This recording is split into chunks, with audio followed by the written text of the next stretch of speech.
बंद कर दीजिए। नहीं महाराज, इसका प्रायश्चित होता है, कट जाता है। कौन प्रायश्चित? आप जो खेती किए ना, उसमें जो उपज हुआ, तो पहले के देखेंगे अभी बाबा माँ सब पीढ़ी बीतने के बाद में पता चलेगा। बूढ़े माँ बहन सब अभी है, बाबा सब है, तो पहला अनाज उपजाते थे तो पहले निकाल के रख देते थे, उसको अग्गों बोलते थे। वो पंडित जी को देते थे, राक्षसी भोजन दे दो, उसको दे देते थे पंडित जी को। घर में माँ बहन देखिएगा कद्दू रोपती है, कदे माऊ भी तोड़ कर देती है पहलू का बाबा जी। हाँ, आजकल तो मैया जो नई लड़की सब है, बाबाजिया तो पेट डंगाते रहेंगे, अपने पहले खाती है ना। बाबाजिया क्या देगी, है ना। तो आजकल की पहले की सभ्यता में अंतर था। पहले माँ बहन को देखते थे, मुठिया चावल निकालती थी, एक मुट्ठी भोजन करने जब उठाती थी चावल और डालने के लिए चट एक मुट्ठी रखते, हम देखे हैं माँ सब को। तो बोरिया हम रखती थी, अब पंडित जी को दे देती थी, है ना। एक बार उसी में से हम ले करके एक इतना करीब आधा किलो भाग गए थे मुरही खरीदने के लिए। आई थी गांव में एगो महिला मुरही बेचने के, तो उसी को दे दिए, मुरही ले ली। माँ के कहती बाप रे बाप, अन्याय भाई, तो राक्षस बन गई। बताई वो में से तो अलग क्या लली रे, वह चोरा के भाग लिए, तो वह चोरा के मुरही खरीदी, मुरही से बड़ा है ना। तो इतना लोग लेम नेम टेम आजकल के माँ एक मुट्ठी निकालेगी क्या, दो मुट्ठी और डालिए देती, कहीं कम गया कोई बेसी दे दिया डोज, तो हमको तो कम ही जाएगा, है ना। पेटे वाला हो गया आजकल माई को। नई वाली सजवाई है, पुरान की तो अभी बुढ़िया सब अभी उनका दम है। लेकिन नई वाली माँ बहन तक पूछे तो निकालती कभी चावल, कोई कहेगी कि ना हमरा के नहीं जाने छी, सिखाई नहीं मैं ने देखी, है ना। पहले की माँ बूढ़ी सब है, पति के सामने भोजन नहीं करती थी। आजकल लड़की पति के सामने एक के बार वो भी देती, उसके मुंह में डालते, उसको लगता है कि हाथ है। हवाई जहाज में जा रहे थे कलकत्ता से बेंगलोर, तो मेरे सीट के ठीक सामने वाला सीट में एक नौजवान एक नव युवती बैठे। तो पहले हवाई जहाज में भोजन के समय में भोजन जलपान अब तो कुछ अंतर कर दिया है, लेकिन पहले देते थे।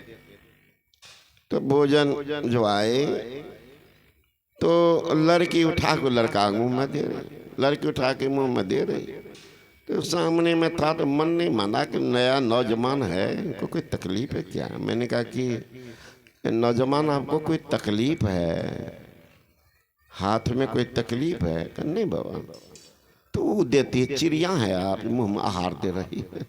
वो भी तो लड़की कितने दिन के है, तो शादी करके जा रहे हैं। माँ भी है, अब माँ ठीक है आगे हम थे, तो माँ जो देखी जो उसके मुंह में वो उसके मुंह में, तो बुढ़िया मुंह जंप करके उधर घूम।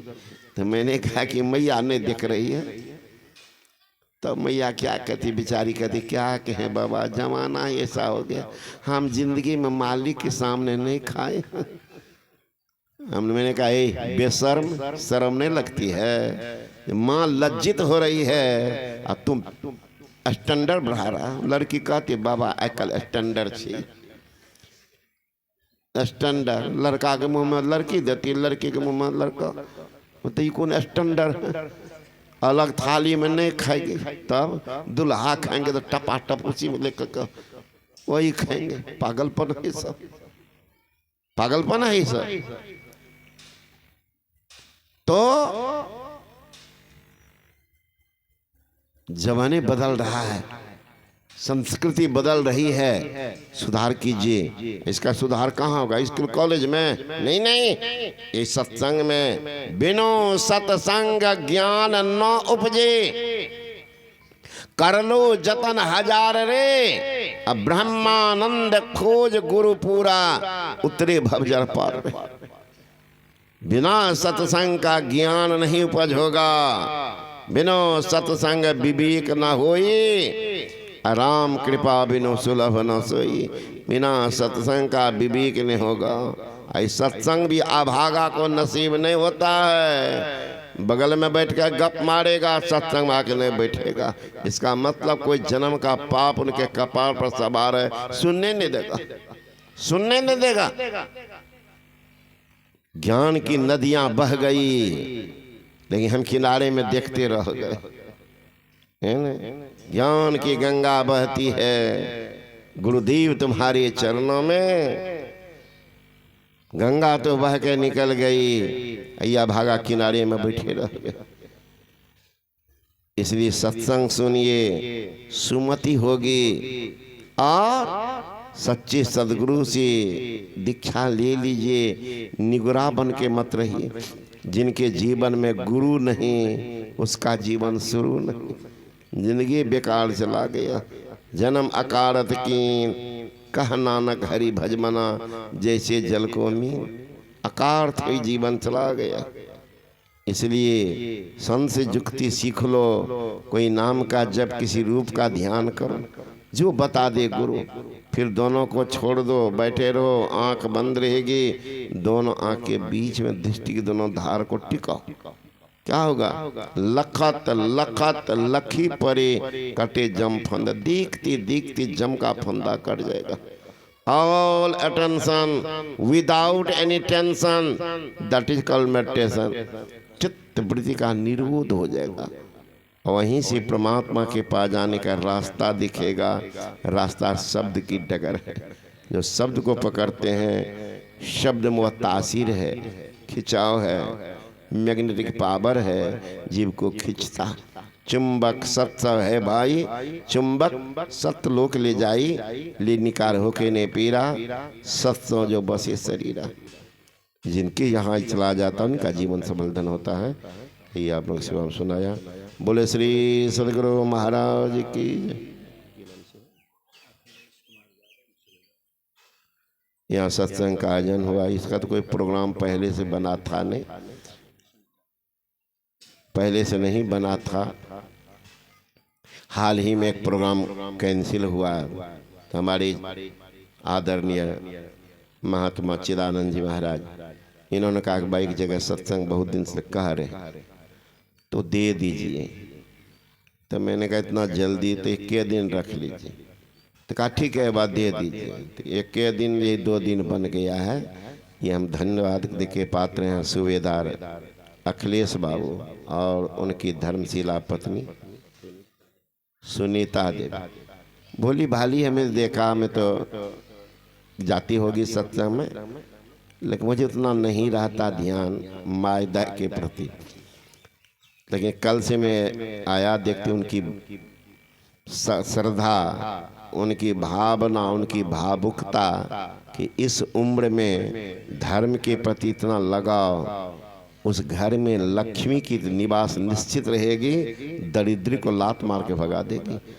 बैठ करके ध्यान करती है। सवेरे में जगा था, 2 बजे के लगभग बैठा था, तो बाहर में देखिए कोई महिला सब मुंह कान झप करके बैठी हुई थी बरंडा पर। अब देखिए ये घर ऐसा भी है, जाइए ना 9 बजाती घलट घर करके सो रही।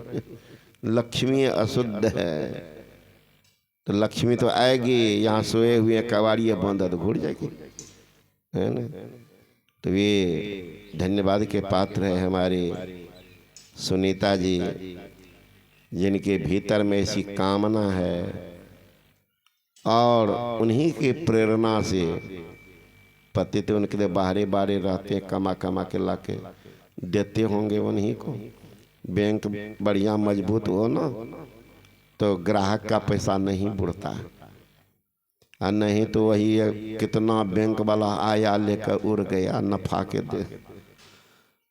तो इनका सूबेदार अखिलेश बाबू का बैंक ठीक है, धर्म कर्म में पैसा को लगा रही है। ऐसी धर्मात्माओं को मैं बहुत बहुत धन्यवाद देता हूँ। गुरु महाराज से प्रार्थना करता इन लोग परलोक दोनों मंगलमय हो, इनकी शुभ उन्नति हो, ताकि इनके द्वारा और शुभ काम होता रहे। परिणाम अपना कल्याण होगा, समाज का कल्याण होगा, जिला, राज, देश का कल्याण होगा, सबका परम कल्याण होगा। इन्हीं शुभकामना के साथ बोले श्री सदगुरु महाराज।